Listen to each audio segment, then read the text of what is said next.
আজকে আমি পুরা দিন ঘুরলাম। ঘোরার পরে গেলাম জসিমউদ্দিন যাই।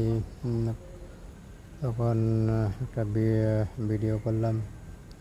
জায়গাটা খুব সুন্দর, দেখার মতন, অনেক ভালো লাগছিল আমার থেকে।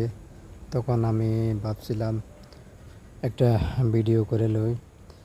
তো ভিডিও করছি আর চা খাইলাম।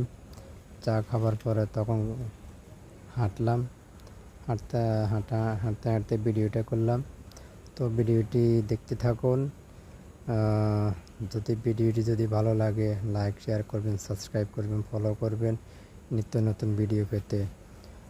তো ভিডিওটি দেখতে থাকুন। অনেক মানুষ গানের জন্য অপেক্ষা আছে। কেউ বেড়ি বেচে, কেউ সিগারেট বেচে, কেউ চা বেচে, কেউ দাঁড়ায় কথা বলতেছে, কেউ মোবাইল টিপতেছে। তো ভিডিওটি দেখতে থাকুন। আসলে আমার থেকে খুব ভালো লাগছে। ভিডিওটি দেখতে থাকুন, দেখতে ভালো লাগবে। কমেন্ট করবেন, ভিডিওটি যদি ভালো লাগে কমেন্ট করবেন, কমেন্ট করবেন। ভালো থাকুন, ভিডিওটি দেখতে থাকুন।